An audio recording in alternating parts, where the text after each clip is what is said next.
The Letter by AJ Bordzhe, narrated by Nick Zhurov. Mihai's father, Yosef, handed the letter to his son. "Take good care of this now," he said, placing a single coin into the boy's hand. He did so carefully so that it wouldn't slide off the envelope that already occupied much of the boy's small palm. "And make sure it goes tomorrow. It has to go tomorrow," he added. As Mihai left his father's study, the hardwood floor creaked beneath his feet. A cool breeze came in through the open window, bringing the smell of the sea with it as it rustled the sheer white cotton curtains.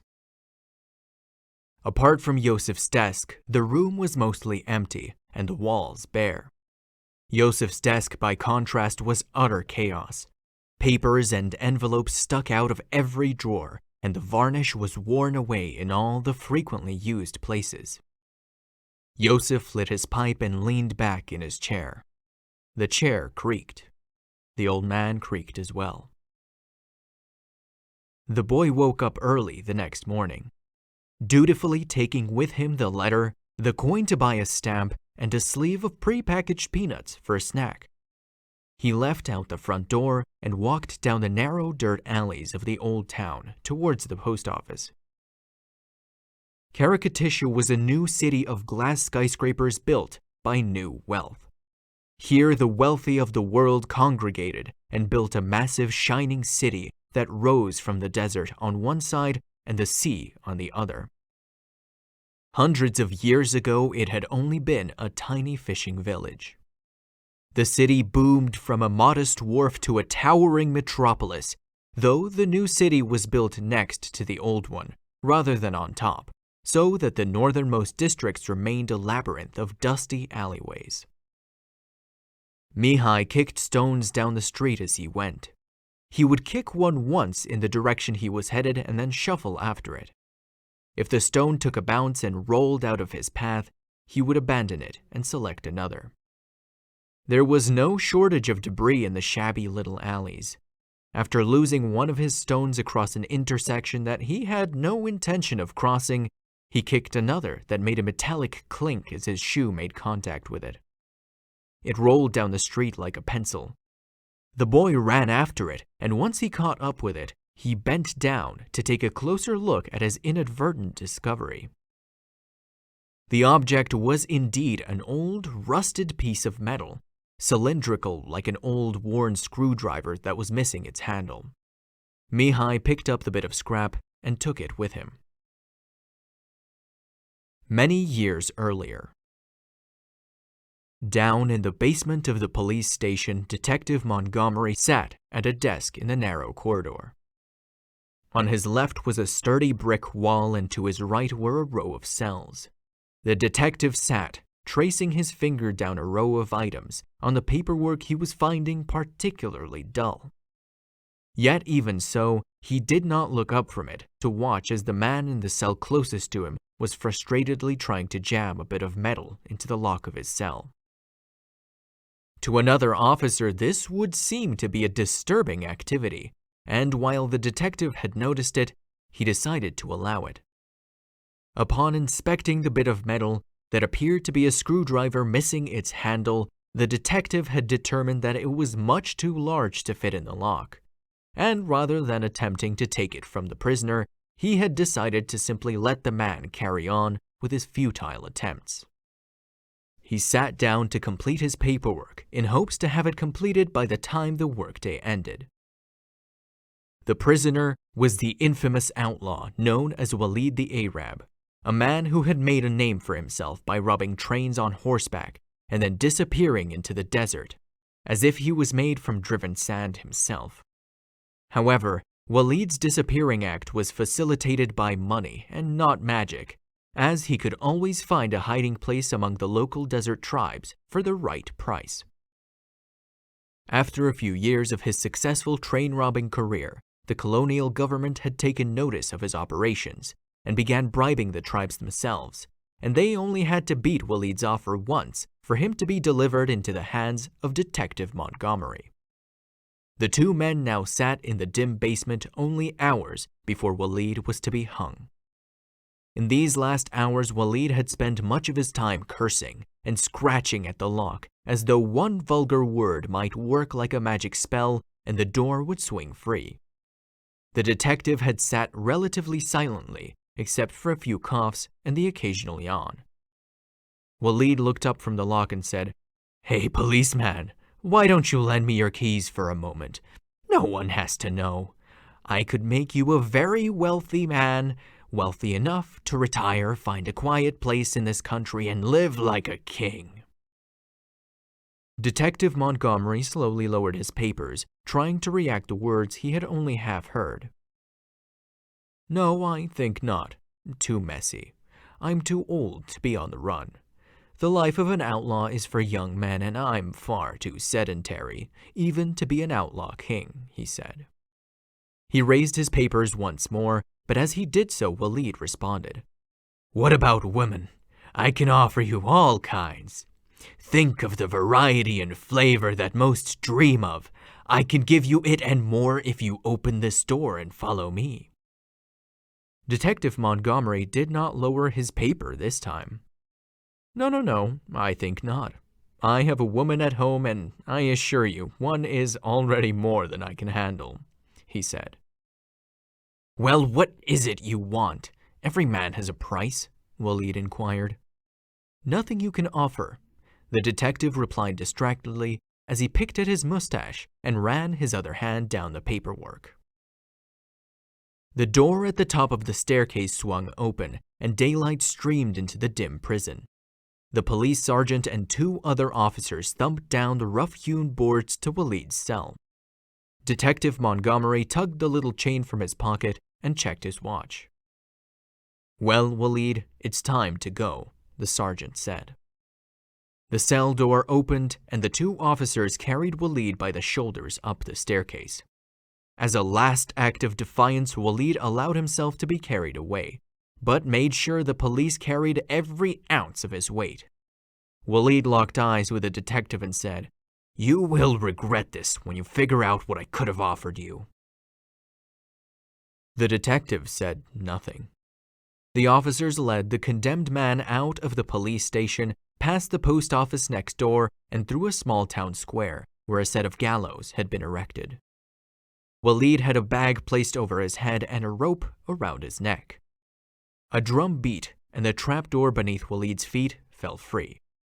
His hand dropped a small bit of metal that he had been trying to pick the lock with. The bit of metal took a slight bounce, then rolled into one of the many piles of dirt present in the dusty street. Detective Montgomery still had his watch in one hand, but now, to keep the sand from his face, he held his right arm over his nose and mouth. He turned to the sergeant and proclaimed, "A routine execution done by the book." "And justice is served," added the sergeant. "You will find all the paperwork for the case and execution has been completed in advance, and I do believe it's quitting time for one day, sir," Montgomery stated. "Yes. Well then, consider yourself dismissed. I'll have the boys clean up the corpse," the sergeant replied. Detective Montgomery began his walk home with a spring in his step not seen earlier in the day. He arrived home and greeted his wife, who informed him that supper would be ready shortly. "All right, dear. I might run down to my studio till then," Montgomery said, raising his tone at the end as if half asking for his wife's permission. "All right, dear," she replied. Montgomery took the stairs to his studio two at a time. He sat down at his desk covered in delicate and precise tools, wood shavings, and various pastes and varnishes. He turned on his desk lamp and positioned it just above his head as he lifted a clear glass bottle to his eyes. Carefully, a tiny pair of tweezers approached a tiny, nearly complete Spanish man-of-war with an even smaller anchor. Having hung the tiny anchor on the ship, Detective Montgomery declared, "Perfect." He stood up. His desk took up only a small portion of the room. The rest of the studio was filled with shelf after shelf of finished miniature ships and bottles. He placed his newest work of art in an empty rack and breathed a deep, satisfied breath. His wife called him for dinner, and he thought, if only there weren't any distractions or bills to pay, I could spend all my time here. He turned off his lamp. Mihai tapped a little bit of metal against the brick wall of the exterior of the post office. It made a pleasant little tink-tink sound, and the boy hummed along with it. The post office's door stood open, and there was a large fan sitting across to the door. A postal worker sat in front of it, while additionally fanning himself with a fistful of envelopes. Mihai asked him if he could mail a letter for him. The postal worker took a stamp and stuck it to the sweat beading on his forehead, then applied it to the letter. Satisfied, Mihai left the post office. On his walk home, the boy drummed the little bit of metal the whole way. Just before turning onto his street, he stopped. His path was blocked by a pack of stray dogs. Job was an old dog with unwashed matted fur and fleas. The dog catchers of the town weren't well funded. They would turn up when they got reports of large strays, but small to medium dogs were simply left on the street. Job was a particularly medium-sized dog, small enough to be left alone, big enough to make himself king of the strays. He was one to avoid full-grown people, but when he spotted the little boy Mihai, he knew he saw a target. Mihai stood there frozen, and Job growled, baring his yellow canine teeth. I'm so hungry, Job thought to himself. I'm so desperately hungry. The boy was still holding the little piece of metal he had been tapping the walls with. Mihai could see all the dogs clearly, more clearly, in fact, than he had seen any other living creature before. He could see its usual aspects, 4 legs, 2 ears, a snout, but he could see Job's desires. Mihai saw he wasn't terribly vicious, but just starving. The boy reached into his pocket and pulled out the peanuts he had brought along for himself, and as he did so, Job began to soften.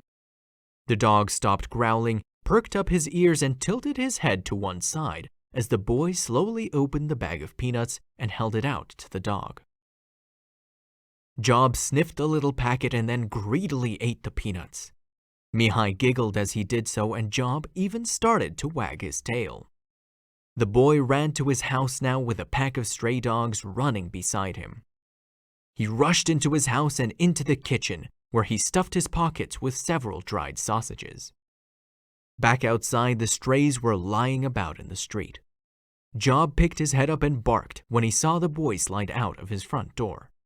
Mihai made sure to feed each dog, but gave the most to Job. We're friends now, aren't we? Mihai asked Job. You stick with me, boy. My dad has all kinds of food. I'll take good care of you if you are my friend, he added. Job barked, and Mihai took it as a yes. He patted the dog on the head and said he would see him later, then went back up inside his house. Upstairs, the boy's father was sitting at his writing desk. As he heard his son come in, he called out to him, Mihai, did you get that letter mailed like I asked? I did, Papa, Mihai replied, now standing in the doorframe of Yosef's study. Yosef got up from his desk and hugged his son. He thanked Mihai for being so responsible. Now go wash up. I'll be down to put on supper in a moment, Yosef added. Mihai hurried out of the room, and Yosef could hear the boy's light footsteps flop down the staircase. Yosef leaned back in his chair, which creaked, and he looked at the picture of his daughter on his desk, who now lived quite far away. Finally, he slowly, though purposefully, stood from his desk and left the study himself.